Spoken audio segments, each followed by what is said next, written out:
நண்பர்களுக்கு வணக்கம். ஜேசிஎம் யார்? இந்த ஜேசிஎம் ஜோஸ் சார்ல்ஸ் மார்ட்டின். இன்னைக்கு கிட்டத்தட்ட புதுச்சேரி இந்த ஒரு வார்த்தை, இந்த 3 வார்த்தைகளை கேட்டாலே புதுச்சேரியை அதிருதுன்னு சொல்லலாம். அப்படிப்பட்ட ஒரு ஒரு மிகப்பெரிய ஒரு புதுச்சேரியை மிரள வைக்கும் சம்பவத்தை செய்து கொண்டிருக்கிறார் அண்ணன் ஜோஸ் சார்ல்ஸ் மார்ட்டின் அவர்கள். சாண்டியாகோ மார்ட்டின் அவருடைய மகன். அந்த சாண்டியாகோ மார்ட்டின் அவருடைய மகன் அப்படின்றத தாண்டி ஜேசிஎம்னுடைய அப்பா மார்ட்டின் அப்படின்னு சொல்கிற அளவுக்கு இன்றைக்கி வளர்ந்து இன்றைக்கி புதுச்சேரி மக்களுக்கு மத்தியில் ஒரு மிகப்பெரிய பிரபலமாக வாழ்ந்து கொண்டிருக்கிறார். ஒரு மனுஷன் எல்லாவனுக்கும் பணம் இருக்குது, எவன்ட்ட தான் பணம் இல்லை? பணம் இல்லாதவன் எல்லா வண்டியும் பணம் இருக்குது, எல்லாவனும் ஜெயஜான்னு இருக்கான். ஆனால் என்ன நோக்கத்தில் அந்த பணத்தை பயன்படுத்துகிறான் அப்படின்றத நம்ம பார்க்கணும். ஜேசிஎம் ஜோஸ் சார்ல்ஸ் மார்ட்டின் அவர்கள் ஒரு இடத்துல சொல்கிறார், ஆயி மண்டபம் அப்படின்னு ஒரு மிகப்பெரிய புதுச்சேரியினுடைய சின்னம். இப்போ நமக்கு எப்படி தமிழ்நாட்டில் ஸ்ரீவில்லிபுத்தூர்ன்றது தமிழ்நாட்டினுடைய சின்னம், ரைட்டுங்களா? தமிழ்நாட்டினுடைய சின்னம் ஸ்ரீவில்லிபுத்தூருடைய கோபுரம். அம்மா தாயார் ஆண்டாள் அவர்களுடைய கோபுரம் தமிழ்நாட்டினுடைய சின்னம். அதே போல் புதுச்சேரியினுடைய சின்னம் என்ன? ஆயி மண்டபம். ஆயி மண்டபம் பார்க் மானுமெண்ட்னு சொல்லுவாங்க, பாரதி பூங்கான்னு சொல்கிறாங்க. ஸோ அப்படிப்பட்ட மானுமெண்ட் ஒழுங்காக இல்லை. ஸோ அரசு என்னை அழைத்தது என்றால், அரசு எனக்கு வழிவிட்டது என்றால் அந்த மானுமெண்ட்டை முழுவதுமாக புதுப்பிக்கிற செலவை நான் ஏற்றுக்கிறேன். இதுதான் ஒரு பணக்காரனுடைய எண்ணமாக இருக்கணும். பணம் எனக்கும் இருக்குது, நான் பாட்டுக்கு போட்டு அது இது வீடு, இங்கே அங்கே ஒரு வீடு, இங்கே ஒரு வீடு, தேவையில்லாத செலவுகள், ஆடம்பரம், பெரிய என்ன சொல்கிறது, இந்த நைட் பார்ட்டிஸு, இரவினில் ஆட்டம் பகலில் தூக்கம் அப்படின்ற மாதிரியான ஒரு வாழ்க்கை, ஒரு மேம்பட்ட வாழ்க்கை. அதே நேரத்தில் என்னுடைய குடும்பம் பிரதானம், என்னுடைய வளர்ச்சி, என்னை சார்ந்த வளர்ச்சி, என்னுடைய ஊழியர்களை நசிக்கிறது, ஊழியர்களை வஞ்சிக்கிறது, இப்படி எந்த ஒரு எண்ணமும் இல்லாமல் என்னிடம் பணம் இருக்கிறது. ஆமாம், நான் ஜோஸ் சார்ல்ஸ் மார்ட்டின், நான் பணக்காரன் தான். ஆனால் என்னுடைய பணம் நான் பிறந்த, என்னை வாழ வைத்த பாண்டிச்சேரியினுடைய மிக முக்கிய மானுமெண்டான பாண்டிச்சேரியினுடைய சின்னமான ஆயி மண்டபத்தை புதுப்பிக்கிறதுக்கு என் மொத்த செலவையும் இறக்குறேன்றார். இதுதான் ஒரு பணக்காரன் செய்ய வேண்டிய, பணக்காரன் யோசிக்க வேண்டிய ஒரு தன்மை. இதுதான் அவர்கிட்ட இருக்கு. 3000 பேரை கூப்பிட்டு பரிசு, அதாவது மாணவர்கள், கல்வி கற்கும் பயிலும் மாணவர்களை கூப்பிட்டு 3000 பேருக்கு பரிசு. அது ஒரு ஊக்கம், அவங்களுக்கான ஒரு ஊக்கத்தை கொடுக்குறது யாருன்னா அண்ணன் ஜேசிஎம் அவர்கள். என்னன்னா, இப்போ விஜய் இதை பண்ணுறார் அப்படின்னா, விஜய் பியூர்லி தேர்தலுக்காக இதை பண்ணுறார். ஆனால் ஜேசிஎம் அவர்கள் இதையே கடந்த 20 வருடங்களாக பண்ணிட்டு இருக்கார். அதுதான் நீங்கள் பார்க்கணும். விஜய் அவர்கள் 20 வருஷமாக அதை பண்ணாரா? பண்ணலை. இதுதான் விஜய்க்கும் ஜேசிஎம்குள்ள வித்தியாசம். என்னை கேட்டீங்க அப்படின்னா, இன்னைக்கு இளைஞர்கள் ஜேசிஎம் பக்கத்துலையும் போகிறாங்க, விஜய் பக்கத்துலையும் போகிறாங்க. அந்த விஜய் பக்கத்தில் போகிற இளைஞர்களுக்கும் ஜேசிஎம் பக்கத்தில் போகிற இளைஞர்களுக்கும் என்ன வித்தியாசம்னா, புரிஞ்சுக்கிறாங்க. எவன் மக்களுக்கானவன்னு தெரிஞ்சு புரிஞ்சுக்கிட்டு போகிறவங்க ஜேசிஎம் பக்கத்தில் போகிறாங்க.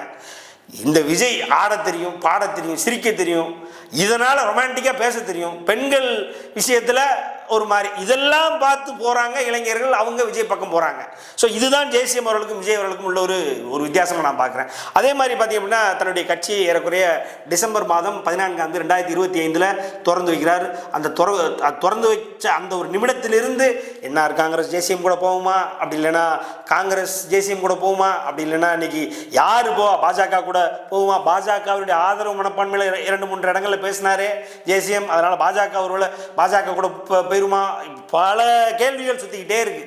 அந்த பல கேள்விகளுக்கும் ஒரே ஒரு காரணம் என்னன்னா, ஜேசிஎம் தான். அவருடைய வளர்ச்சி, அவருடைய மக்கள் பக்கத்தில் இருக்கிறவருடைய செல்வாக்கு, அவருடைய திறமை, இதெல்லாம் பார்த்து இன்னைக்கு ஏறக்குறைய புதுச்சேரியில் இருக்கக்கூடிய அனைத்து கட்சிகளும் ஸ்தம்பிச்சு போய் என்ன பண்ணுறது, யார் போய் ஜேசிஎம் கூட கூட்டணி வைக்க போகிறா, ஜேசிஎம்னுடைய வளர்ச்சி என்ன, அவருடைய வெற்றி சதவீதம் எப்படி இருக்கும், இப்போவே அவர் சிஎம் ஆகிற அளவுக்கு பேச ஆரம்பிச்சிட்டாங்க.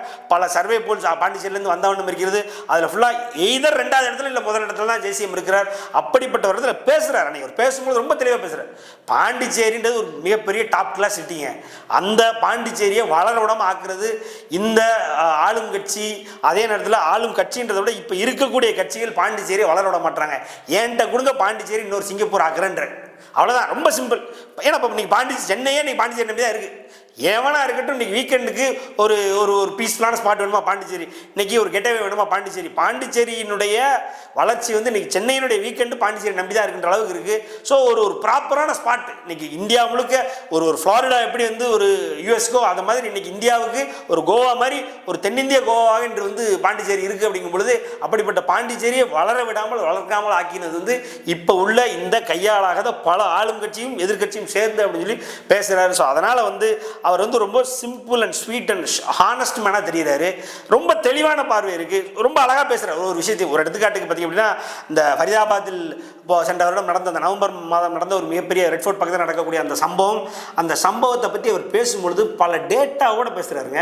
எனக்கு தெரியும் இன்னொரு அண்ணாமலை நான் அவர் பார்க்குறேன். தமிழ்நாட்டில் ஒரு அண்ணாமலை எப்படியோ எதை பேசுகிறாலும் டேட்டா பேக் பண்ணி பேசுகிறார் இல்லையா, அந்த மாதிரி பாண்டிச்சேரின்னு ஒரு அண்ணாமலையாக நான் ஜேசிஎம்மை பார்க்குறேன். ரொம்ப தெளிவாக டேட்டாவோட பேசி இதுதான் நடந்திருக்கு, இது இவங்களோட பிரச்சனை, இவன் இதை பார்க்கல, இவன் இதை ஒழுங்காக பார்த்துட்டு தான் இன்றைக்கி நடந்திருக்காது.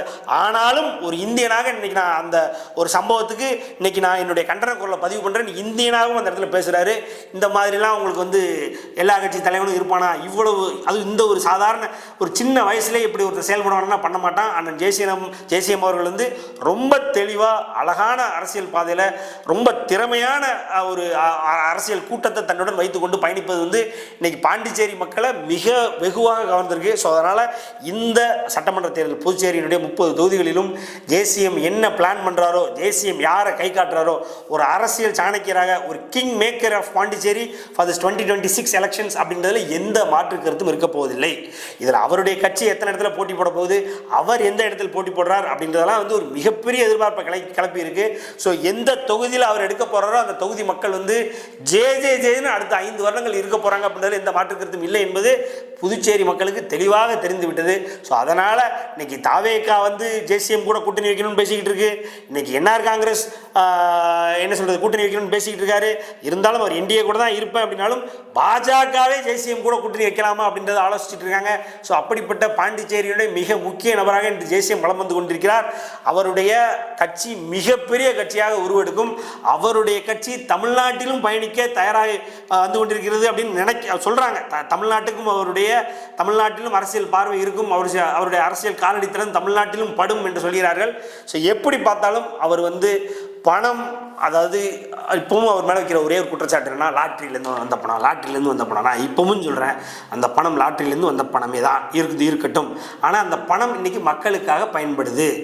ஒரு நாளைக்கு 50 லட்ச ரூபாய்க்கு மக்களுக்கான பணிகளை செஞ்சுக்கிட்டு இருக்காங்க. இப்போவும் நீங்கள் லாட்ரி மார்ட்டின் அவருடைய ஆஃபீஸுக்கு போனாலும் சரி, ஜேசிஎம் அவருடைய ஆஃபீஸுக்கு போனாலும் சரி, கிட்டத்தட்ட ஒரு சிக்கன் பிரியாணியோட ப்ராப்பர் சிக்கன் 65 இன்னைக்கு ஒரு மிகப்பெரிய கறி விருந்தோட ஒரு கல்யாண வீட்டுக்கு போய் சாப்பிட்டு வந்த மாதிரி சாப்பிட்டுடலாம். அதில் ஆரம்பித்து ஒரு நாளைக்கு ஏறக்குறைய 50 லட்சம் பாண்டிச்சேரி மக்களுக்காக அண்ணன் ஜேசிஎம் அவர்கள் செலவழிச்சிட்டு இருக்காரு அப்படின்றது வந்து பாண்டிச்சேரி மக்கள் அல்ல குறையாத ஒரு ஒரு ஒரு ஒரு புதையலாக இன்னைக்கு ஜேசிஎம் அவர்கள் இருக்கா. ஜேசிஎம் அவருடைய கட்சி பட்டி தொட்டி எங்கும் பரவி கொண்டிருக்கிறது. தெருவுக்கு ஒரு கொடி அப்படின்றத நோக்கமாக அப்படின்றது ஒரு டார்கெட்டாக வச்சு இன்னைக்கு எல்ஜேகே என்ற லட்சிய ஜனநாயக கட்சி வந்து பாண்டிச்சேரி எங்கும் களம் காண காத்திருக்கிறது. தமிழ்நாட்டிலும் வெகு விரைவில் இந்த கட்சி வரப்போகிறது. அந்த கட்சி வந்தால் தமிழ்நாட்டிலும் அவங்களுக்கான ஒரு சிக்னிஃபிகண்ட் இம்பார்ட்டன்ஸ் இருக்கும் என்பதில் எந்த மாற்று கருத்தும் இல்லை. பார்ப்போம் அவருடைய வெற்றியை. எல்லாரும் மாதிரி நானும் வந்து எப்படியான வெற்றியாக இது மாறப்போகிறது, அமையப்போகிறது, ஜேசிஎம் எந்த வகையில் மக்களுக்கான தலைவராக உருவெடுக்க போகிறார் என்பதை பார்ப்பதற்கு தமிழ்நாட்டு மக்கள் எவ்வளோ ஆர்வமாக இருக்கிறாங்களோ, அதை விட புதுச்சேரி மக்கள் எவ்வளோ ஆர்வமாக இருக்கிறாங்களோ, அதை விட நான் ஆர்வமாக இருக்கிறேன். ஸோ பார்ப்போம். நன்றி, வணக்கம்.